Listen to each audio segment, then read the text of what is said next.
Good morning बच्चों।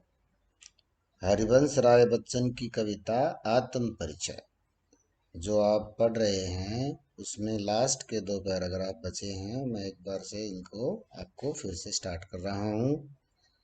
ये जो पाठ है इसमें मैंने बताया था कि इसका जो मूल भाव है वो ये है कि हमें समाज में अभावों में, कमियों में, यहाँ तक कि दुख और सुख में हमें अपना मस्त जीवन जीना चाहिए, क्योंकि चिंता करने से कुछ भी नहीं होता।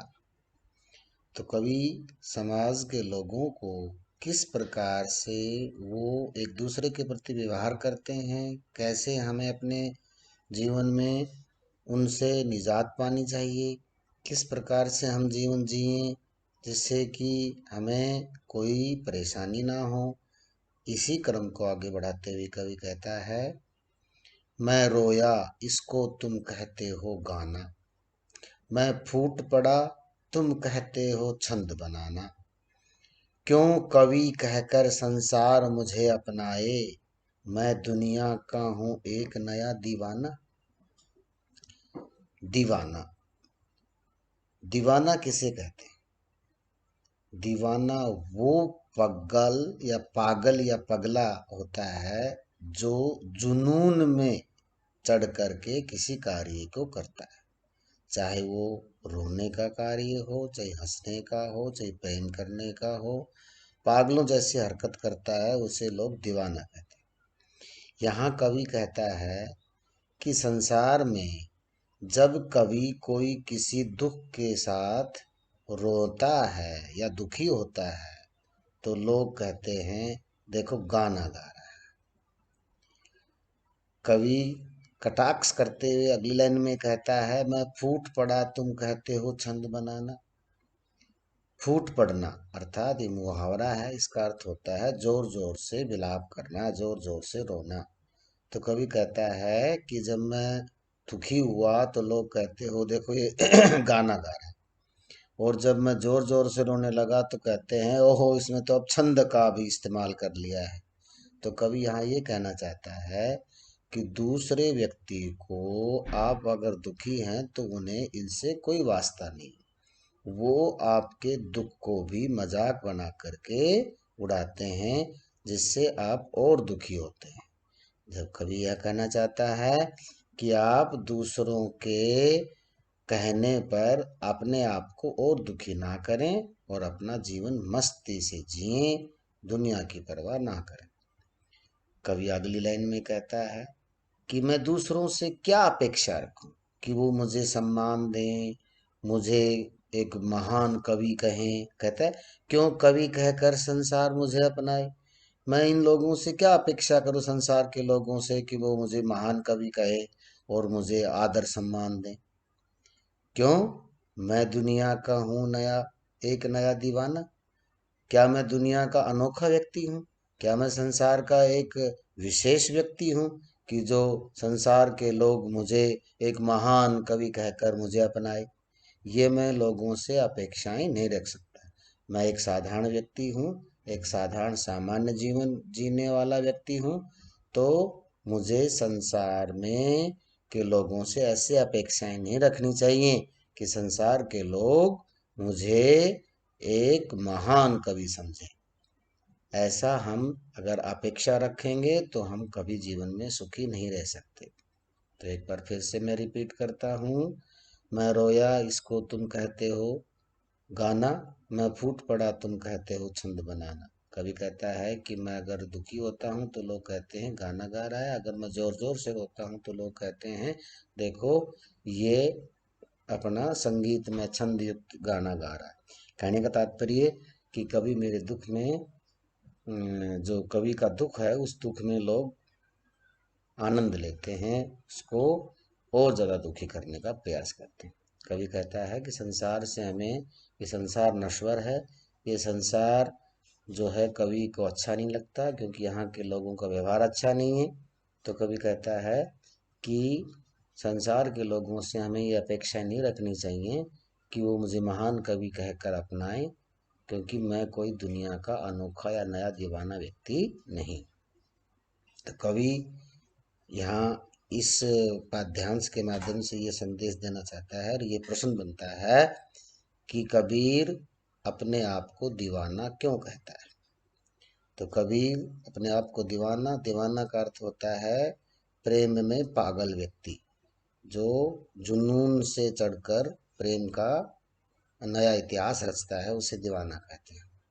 तो कवि यहाँ अपने जीवन में सबको प्रेम बांटता है, सबके साथ प्रेम पूर्वक व्यवहार करता है और इस संसार के लोगों का जो स्वार्थी लोग हैं उन पर विश्वास नहीं करता। अपने मन का जो राग है, मन का जो गान है वो गाता है, मन के द्वारा, आत्मा के द्वारा किया हुआ कार्य को वो करता है, वो किसी की परवाह नहीं करता, इसलिए कवि अपने आप को दीवाना कहता है। लास्ट पैराग्राफ है, मैं दीवानों का भेष लिए फिरता हूँ, मैं मादकता निशेष लिए फिरता हूँ, जिसको सुनकर जग झूमे झुके लहराए, मैं मस्ती का संदेश लिए फिरता हूँ, मैं जग जीवन का भार लिए फिरता हूँ। कवि कहता है कि मैं अपने जीवन में, इस संसार में दीवानों का वेश, दीवाना मैंने आपने पहले बताया था, दीवाना का अर्थ होता है कि प्रेम पूर्वक और जुनून से कार्य करने वाला व्यक्ति दीवाना कहलाता है। मैं दीवानों का भेष लिए, भेष, भेष अर्थ होता है उनकी आभूषण कहें कि या उनकी वेशभूषा कहें या कहें कि उन जैसा व्यवहार करने वाला। मैं मादकता, मादकता का अर्थ नशा, मैं मादकता निशेष लिए फिरता हूँ, मैं प्रेम का नशा सबके अंदर बांटता फिरता हूँ, जिसको सुनकर ऐसा प्रेममय संगीत, जिसको सुनकर संसार के लोग क्या होते हैं, झूमे, नम्रता का व्यवहार करें और अपनी मस्ती में लहराते हैं। मैं ऐसा मस्ती का संदेश लिए फिरता हूँ। संसार के लोग जिस प्रेम के नशे के साथ मैं संसार के लोगों को ये बातें बताता हूँ, तो संसार के लोग अपनी मस्ती में झूम उठते हैं, नम्रता का व्यवहार करते हैं और लहराते हैं। इसलिए कवि सारे जीवन में सारे संसार के लोगों को प्रेम का, मस्ती का, मादकता का, दीवानों का संदेश देता फिरता है। तो ये था भाई आत्म परिचय। एक बार मैं फिर से आपको शुरू से रिपीट कर देता हूँ। मैं जग जीवन का भार लिए फिरता हूँ, फिर भी जीवन में प्यार लिए फिरता हूँ, कर दिया किसी ने झलक जिनको छूकर, मैं सांसों के दो तार लिए फिरता हूँ। कवि हरिवंश राय बच्चन अपने जीवन में किस प्रकार का समाज के साथ व्यवहार कर रहे हैं वो बात बताते हुए कहते हैं कि मैं सारे संसार का भार अपने जीवन में, सारे संसार का भार लिए फिरता हूँ, फिर भी मैं इससे दुखी नहीं हूँ, मैं दुनिया में फिर भी प्यार बांटता रहता हूँ। कवि कहता है कि मेरे सीने में, मेरे हृदय में भी एक छोटी सा तिल है, जो किसी की याद में या कहें कि किसी की अपन कह सकते हैं याद एक अलग चीज है, किसी का चेहरा जिसको अपन कह सकते हैं कि जिसने उसकी जो आत्मा है उसको झंकृत कर दिया, और लेकिन फिर भी वो टूटा नहीं, तो थोड़ा बहुत तो उत्साह या साहस उसके जीवन में बचा था, उसके सहारे भी वो जीवन जी रहा है। तो यहाँ कवि का तात्पर्य है कि अपने जीवन में अगर आप दुखी हैं किसी चीज से, तो भी आपको अपना जो साहस है वो टूटना नहीं चाहिए, फिर भी आपको जीवन जीना चाहिए, निराश होकर बैठना नहीं चाहिए। कवि कहता है कि मैं सने सुरा का पान किए करता हूँ, अर्थात प्रेम की शराब का नशा करता हूँ, लेकिन इन संसार का कभी मैं ध्यान नहीं करता, क्योंकि अगर आप संसार के लोगों को सुखी करना चाहोगे तो आप कभी नहीं कर सकते। संसार के लोग बड़े स्वार्थी हैं, संसार के लोग उसे ही पूछ रहे हैं जो इस संसार के लोगों की गाते हैं। कवि कहता है कि मैं अपने मन का गान किए करता हूँ, अपने मन की बात सुनता हूँ। आगे कहता है मैं निज उर के उद्गार लिए फिरता हूँ, मैं अपने जीवन में उठने वाले जो भाव हैं वही फिर लिए फिरता हूँ। और मैं दूसरों से अपेक्षा नहीं करता, बल्कि मेरी आत्मा के द्वारा जो कार्य मैंने किया है, अगर आत्मा उसे स्वीकार करती है, आत्मा अगर उसे उपहार देती है, वही मैं भेंट लेता हूँ। ये संसार कैसा है? अपूर्ण है, जो कवि को बिल्कुल अच्छा नहीं लगता। इसलिए कवि इस वास्तविक संसार को न मान करके अपनी कल्पनाओं के संसार को बनाता रहता है। कवि कहता है कि मेरे हृदय में अग्नि है, और लेकिन उस अग्नि, उस क्रोध रूपी अग्नि में मैं खुद जला करता हूँ। सुख दुख दोनों में वो मस्त रहता है। कवि कहता है कि संसार के लोग इस जीवन को जीने के लिए, या कहें कि इस जीवन रूपी भवसागर को पार उतारने के लिए नाव बनाते हैं, तरह तरह के तरीके नमूने के बनाते हैं, लेकिन मैं अपने मन के मौजों में मस्त बहा करता हूँ। कवि कहता है कि मेरे अंदर जवानी है, तो युवा व्यक्तियों के लिए मैं उन्माद लिए फिरता हूँ, और उन्मादों के साथ साथ, खुशी के साथ साथ, उत्साह के साथ साथ मैं दुख को भी लोगों के जीवन में बांटता फिरता हूँ। जो मुझको बाहर आशा रुलाती भीतर, कवि कहता है, जो पहले झंकृत किया था ना पहले वाले पैराग्राफ में, को कोई उसकी प्रेयसी है, उस प्रेयसी की याद जो उसको भीतर तो रुलाती है, लेकिन जो बाहर लोगों के सामने वो अपना दुख का इजहार नहीं करता। कवि कहता है कि मुझे भी किसी की याद तड़पाती रहती है। कवि कहता है कि हमें सत्य के रास्ते को अपनाना चाहिए। हमें अपने जीवन में ऐसे ऐसे प्रयत्न करने चाहिए कि जो भी बुरे कर्म हैं, असत्य का जो मार्ग है, उसको हम भूलें, उनको मिटाएं। लेकिन ये ना भूलें, इस बात के लिए दुखी ना हो कि हमें सत्य की प्राप्ति नहीं हुई है, क्योंकि सत्य की प्राप्ति हर एक को नहीं होती है। कवि कहता है कि इस संसार में नादान वही लोग हैं, ना समझ वही लोग हैं, जो छोड़े थोड़े से स्वार्थ के लिए अपना जमीर खो देते हैं। इसलिए हमें दूसरों के लव लालच में नहीं पड़ना चाहिए। कवि कहता है कि संसार का जो व्यवहार है वो बड़ा ही लोभ और लालच से भरा हुआ है। हम ऐसा जो हमें ज्ञान समाज से मिला है, उस ज्ञान को हमें भूलना चाहिए, और उस भूले हुए सीखे हुए ज्ञान को भूल करके आगे अपने जीवन में हमें सतर्क रहना चाहिए। कवि कहता है मेरा और जग का जो नाता है वो बहुत ही विचित्र है। मैं ऐसा जो जग है, ऐसा संसार है जो कि स्वार्थ और लोभ लालच में भरा पड़ा है, ऐसा संसार न जाने मैं रोज बनाता हूँ और अपनी कल्पनाओं के उनको मिटा देता हूँ, क्योंकि मुझे ये समाज अच्छा नहीं लगता। कवि कहता है कि संसार के लोग क्या करते हैं, अपने जीवन को जीने के लिए वैभवता अर्थात धन दौलत, वैभवता, इनके पीछे भागते रहते हैं। लेकिन ऐसे लोग जो इस पृथ्वी पर रहते हैं, जो वैभवता की तरफ दौड़ते हैं, मैं ऐसी पृथ्वी को भी प्रतिपग अर्थात ठोकर मारता हूँ। कवि कहता है कि मैं अपने जो रोदन में है ना, रोदन मतलब दुख, और राग माने संगीत। कहता है कवि कि मैं अपने दुख में भी संगीत लिए फिरता हूँ, शीतल वाणी में भी क्रोध लिए फिरता हूँ। हो जिस पर भूपों के यानी राजा महाराजाओं के महल जो है निछावर हो जाते हैं, मैं ऐसा खंडहर या झोपड़ी का भाग लिए फिरता हूँ। कवि कहता है कि मेरे जीवन में कुछ भी नहीं है मेरे पास, लेकिन फिर भी इज्जत मान सम्मान, और सबसे बड़ी बात है कि मन का सुकून लिए हुए फिरता हूँ। कवि कहता है कि मैं रोया, संसार के लोग कहते हैं कि गाना गा रहा है। मैं जो जोर जोर से रोने लगा तो संसार के लोग कहते हैं कि छंद लगा कर गाना गा रहा है, अर्थात मेरे दुख का मजाक उड़ाते हैं। कवि कहता है कि हमें ये संसार जो कि लोभ और लालच से भरा पड़ा है, उसमें हमें ये अपेक्षा नहीं रखनी चाहिए कि वो मुझे महान कवि कहकर मुझे अपनाए। क्यों? क्योंकि मैं कोई दुनिया का अनोखा या नया दीवाना थोड़ी हूँ। आगे कहता है कवि कि मैं दीवानों का भेष लिए फिरता हूँ, मैं अपने जीवन में प्रेम की मादकता लिए हुए फिरता हूँ, जिसको जिस ऐसा संदेश जिस संदेश को सुनकर समाज के लोग झूम उठते हैं, नम्रता का व्यवहार करते हैं, लहराते हैं और मस्ती से अपना जीवन जीते हैं। ये था भाई आत्म परिचय। ये जो पाठ है ये कंप्लीट हुआ। इसमें अगर किसी भी प्रकार की आपको परेशानी है, दिक्कत है, तो आप फिर से इनको देख लें और फिर पढ़ा दें। इसी की दूसरी कविता है बेटा, दिन जल्दी जल्दी ढलता है। हरिवंश राय बच्चन की दूसरी कविता का मूल भाव मैं आपको बता देता हूँ शुरू करने से पहले।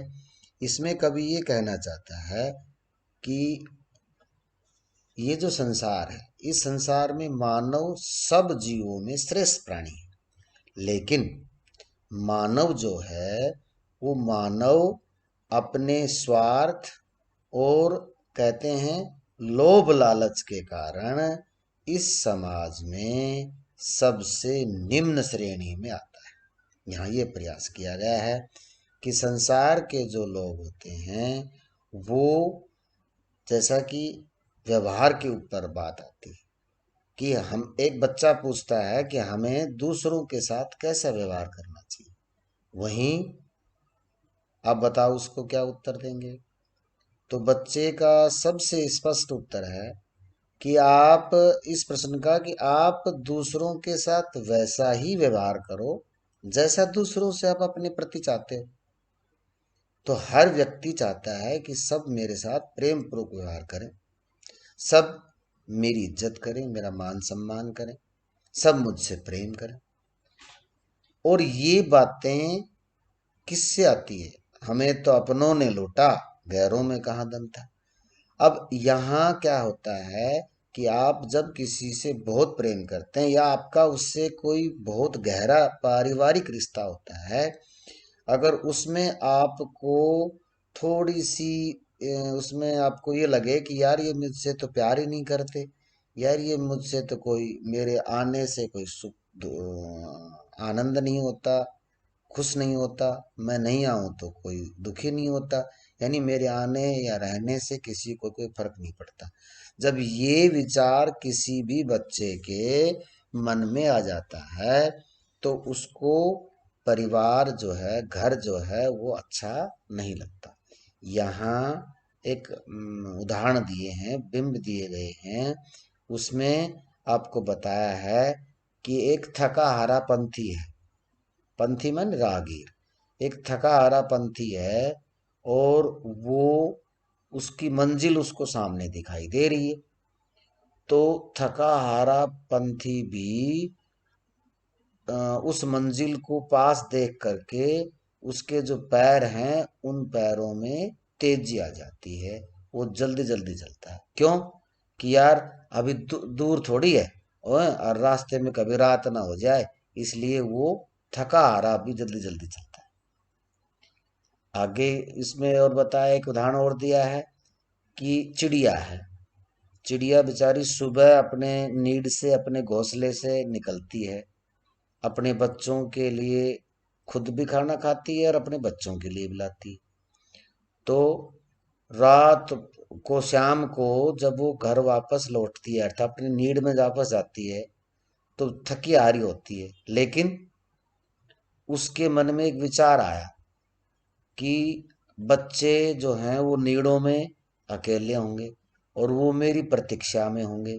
तो ये बात जब उस चिड़िया के मन में आती है ना, तो थकी हारी चिड़िया के परों में भी चंचलता आ जाती है, अर्थात चिड़िया जो है वो तेजी से उड़ करके थकी हारी भी और कहाँ जाती है, अपने बच्चों के पास आ जाती है। लेकिन अब आता है मानव के ऊपर, एक बच्चे के ऊपर। बच्चा जो कि स्कूल गया है और वो स्कूल से घर वापस आता है, छुट्टी होते ही वो घर दौड़ता है। क्यों? क्योंकि उससे घर परिवार के लोगों से बड़ा प्रेम होता है।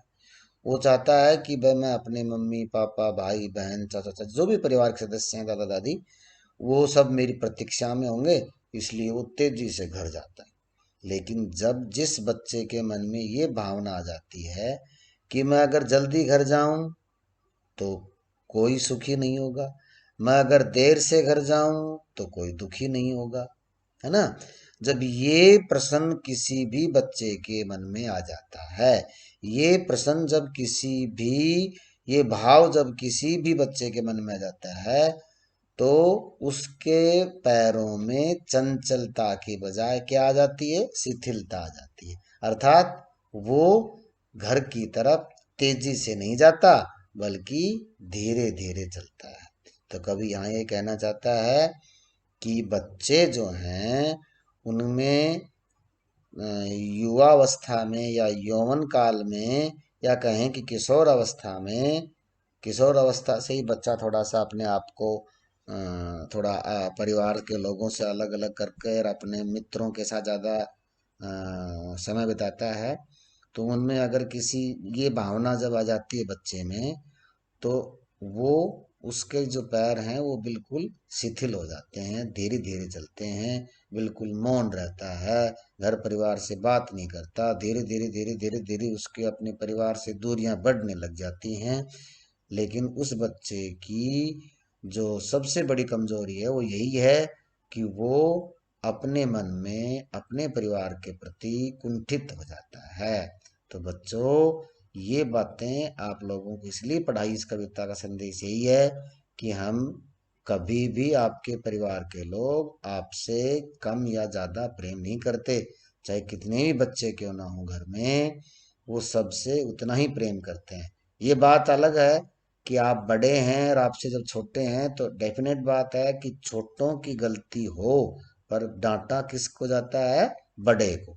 और ये जब बात उसके मन में आ जाती है ना कि यार ये तो मेरे को डांटते रहते हैं, इसको तो कुछ भी नहीं कहते, मेरी गलती भी नहीं थी, वो बोलते नहीं है, बल्कि वो अपने मन में ये भाव, मतलब उस ऐसे विचारधारा आ जाती है उसके मन में, इसका मतलब ये है कि वो मेरे से प्यार नहीं करते, और वो बेचारा कुंठित हो जाता है, अकेला अकेला रहने लग जाता है, उदास रहता है, घर परिवार के लोगों से वो अपने आप को अलग थलग कर लेता है।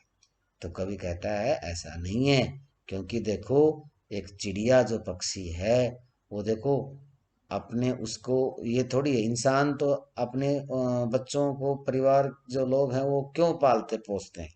क्योंकि उनको स्वार्थ है कि भाई बड़े होकर ये हम बुढ़ापे में हमारा जो जीवन यापन करने में सहयोग करेंगे, हमारी सेवा करेंगे। लेकिन चिड़िया बेचारी को तो कोई ऐसा थोड़ी है कि भाई वो उसके बुढ़ापे में उसका सहारा बनेंगे, ऐसा नहीं है। लेकिन ये ममता है जो कि सब में होती है। आप जो सोचते हो कि माँ, एक जो माँ होती है वो तो ममता की मूरत है, लेकिन जो माँ बाप, भाई बहन, सब एक दूसरे से बहुत प्यार करते हैं। वो अलग बात है कि वो इजहार नहीं कर सकते, जताते नहीं है, दिखाते नहीं है। लेकिन ये निश्चित है, कवि यहाँ ये कहना चाहता है कि परिवार के लोग जो होते हैं, अगर आप पर गुस्सा करते हैं, अगर आप पर वो आपको डांटते हैं, तो वो वही डांटेगा, वही आपको मारेगा, वही आपको गलत काम करने में टोकता है, जो आपका भला चाहता है, आपसे प्रेम करता है। इसलिए बच्चे, ध्यान रहे आप लोगों को कि परिवार, माँ बाप से बढ़कर इस दुनिया में और कोई चीज है ही नहीं। वो आपसे बहुत प्यार करते हैं। मैं तो बार बार आपसे कहता रहता हूँ, अब फिर से रिपीट करता हूँ कि एक लड़की का सबसे अच्छा दोस्त हो सकता है वो है उसकी मम्मी, और एक लड़के का सबसे अच्छा दोस्त उसका पापा होता है। कारण, आज के समाज में, मानव जीवन में भगवान ने सारे रिश्ते नाते भगवान ने बनाए। मम्मी पापा, भाई बहन, यहाँ तक कि पति पत्नी भी भगवान जोड़े बनाकर भेजता है। तो इंसान बोला कि भाई ये सारे रिश्ते आप हम पर थोप रहे हो, तो हमें कोई एक तो ऐसा हो कि हम अपने आप बनाएं। तो इंसान, भगवान ने कहा कि ठीक है तुम बनाओ, दोस्त बनाओ। तो दोस्त कौन बनाता है? इंसान बनाता है। और धोखा कौन देता है? दोस्त देता है। दोस्त बनाते समय आपको बहुत सावधानी रखनी चाहिए, लेकिन ऐसा नहीं है। तो दोस्त वही बनता है जो आपका भला चाहे। दोस्त कौन होता है? जो बुरे वक्त में आपका काम, आपका साथ दे। लेकिन आज के इस युग में आप किस पर विश्वास कर सकते हो? क्योंकि आज का जीवन अविश्वास से भरा है। इसलिए आपका सच्चा दोस्त जो है वो है लड़कियों की मम्मी और लड़कों का पापा। धन्यवाद।